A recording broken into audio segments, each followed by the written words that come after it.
Pope Leo XIV. Just the name itself, it has a certain resonance, doesn't it? It really does. And for years, decades, really, after he died, there were these whispers, not just about his public life, but, a hidden one, secrets shielded from the history books. Hmm. And there's always something fascinating about trying to, well, peel back the layers on powerful people, powerful institutions like the church, see what might be underneath. Absolutely. I mean, Right. you're talking about an institution that shaped so much of Western history, Yeah. led by someone navigating post-World War I chaos, rising ideologies.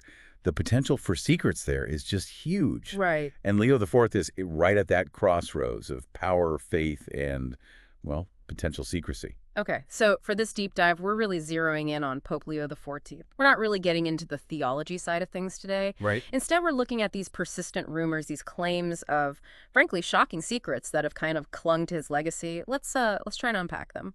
Sounds good. His papacy, it starts in 1922, right? Mm-hmm. Europe's still reeling from the war. Economies are shaky. Nationalism is really taking off. A real pressure cooker. Exactly. Yeah. So in that kind of environment, anything the Pope did, public or maybe private, would have mattered a lot. And one of the first big whispers is about clandestine diplomacy, secret deals with monarchs. What's that about? Well, the idea is he sees Europe fracturing, maybe sees these new movements, communism, fascism, as dangerous destabilizers. No. So maybe he felt he had to use influence behind the scenes. Secret pacts with remaining monarchs could have been a way to subtly, nudge things towards stability, or at least stability as the church saw it. Huh. So not entirely out of character for the church historically, maybe, dealing with political power. Not entirely, no. The church has always had a complex relationship with temporal power, so using quiet channels wouldn't be completely unprecedented. So if that's true, we're looking at him not just as a spiritual leader, but as a political player, too. Yeah, it really changes how you see his role, doesn't it? It suggests someone who knew the church still had political weight, even as things were getting more secular, and maybe he was willing to use it quietly. That's the implication. Using that leverage sort of discreetly. Okay, then there's the mystery of his personal diaries. These are rumored to exist, right? Locked up somewhere in the Vatican. Deep in the archives, that's the story. Yeah. And the speculation is huge. What could they contain? What do people think they contain? Well, maybe a really raw look at the pressure he was under. I mean, imagine leading this global institution, trying to balance, modernity against centuries of tradition. Yeah. These diaries could potentially show his internal struggles, the sheer weight of it all, what was going through his mind making these big decisions. Okay, now this next one. This is probably the most electrifying alleged secret. His rumored involvement in trying to stop Mussolini. Ah, yes, the anti-fascist plot claim. Tell us about that. Mid-1920s Italy. It's a huge claim. It suggests Leo XIV was so worried about Mussolini's growing power that he secretly authorized church money. Church money. Yeah, funneling funds to opposition groups, trying to basically undermine Mussolini's rise. Wow. But wait, what about the Lateran Treaty? That was 1929, right? Where the Vatican became its own state, neutral. Exactly. That's the big contradiction. The Lateran Treaty formalized Vatican sovereignty and, crucially, its neutrality in Italian politics. So secretly funding opposition before that treaty. That flies right in the face of the image of neutrality they were building. It absolutely does. It creates this real tension. You have to wonder about the thinking there, the risks involved if it's true.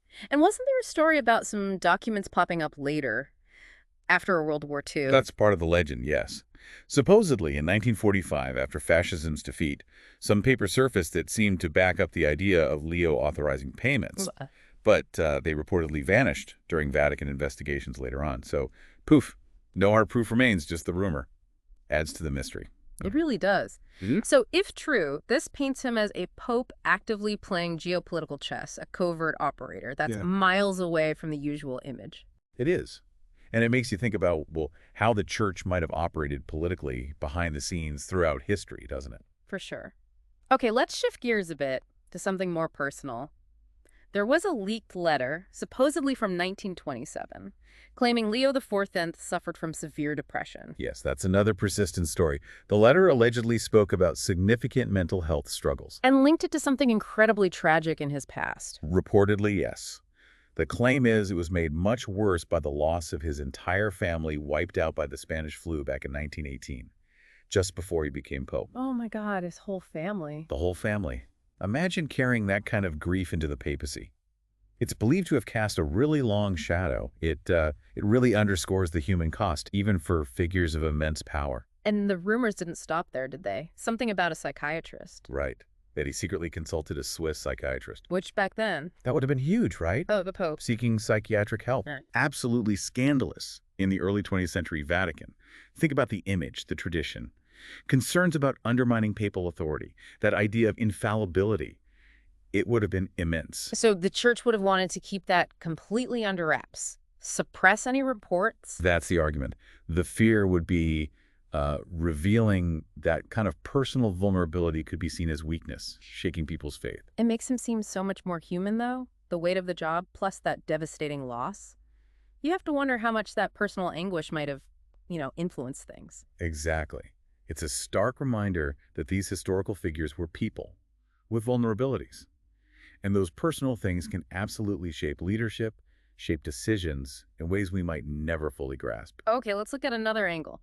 Alleged suppression of dissent within the church itself, around 1930. Right. This is during the Great Depression.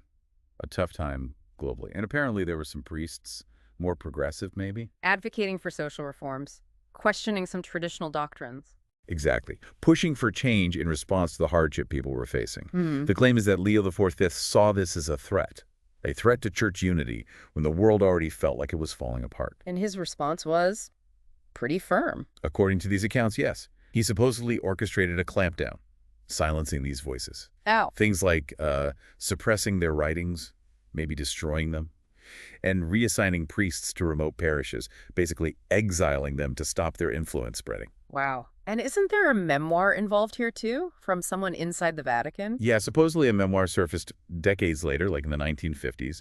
Some considered it authentic. It apparently described a late-night meeting where Leo XIV justified these actions Justified them how? as necessary sacrifices to protect the church's core unity during that period of intense global instability and ideological conflict.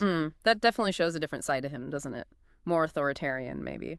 Contrast with that image of a peacemaker pope. It really does. It highlights that constant tension within the church, adapting versus conserving, progress versus tradition, a struggle that's played out again and again. So when you put all these alleged secrets together, the secret politics, the personal struggles, suppressing internal dissent, what kind of overall picture starts to form? Well, if these claims have weight, you get a portrait that's much more complex, maybe even contradictory, than the official story. Right. You see the possibility of, hidden church power plays in Europe, a leader whose personal pain might have shaped major decisions, and serious internal battles over the church's direction. And we should definitely stress, this is all still debated by historians, right? These aren't proven facts. Oh, absolutely crucial point. Yeah. Some historians dismiss these as just rumors, maybe even propaganda from enemies. Others think, well, where there's smoke, there might be fire evidence of a more complicated reality the official records don't show. And the fact that a lot of Vatican archives from that era are still sealed doesn't exactly help clear things up. Not at all. That lack of definitive proof, the sealed records, it just fuels the debate. It reminds you that history isn't always neat, answers aren't always there. Okay, one last piece. His death. 1932, aged 67. Officially a heart attack. But not everyone bought that. No. His death felt sudden to some, and given all these potential secrets swirling around, theories started immediately. Poisoning, maybe? By who? Political enemies? People threatened by his supposed secret dealings? That was the speculation. Maybe fascists, maybe others who felt he knew too much or was interfering too much. And then the fact there was no autopsy. Right. No autopsy, a quick burial, those things just added fuel to the fire. The Vatican just stuck to the official story. Stuck to the official story, records remained sealed. So the mystery around his death just became another layer on top of all the other alleged secrets about his life in papacy. Okay, so let's try and pull this together. We've touched on these three big areas of alleged secrets. Potential secret diplomacy, his very real personal suffering and how he dealt with it, and then the claims of suppressing dissent within the church. Each one paints a potentially different brushstroke on his portrait. Indeed. And if any of these rumors are true, they really challenge those simple, neat narratives we often get about historical figures. They force you to think about hidden motives, human weakness, even at the very top. So when you think about all this, the whispers of secret deals, the immense personal tragedy possibly influencing him, the iron fist with dissenters, how do you even begin to assess Leo XIV's legacy? Was he, a hero navigating impossible times, a hypocrite hiding things, a master strategist, or just a man crushed by the weight of it all? That's the million-dollar question, isn't it? Yeah, and it feels like with those archives still locked, the complete truth might just stay out of reach. Leaves us with a lot to think about, though.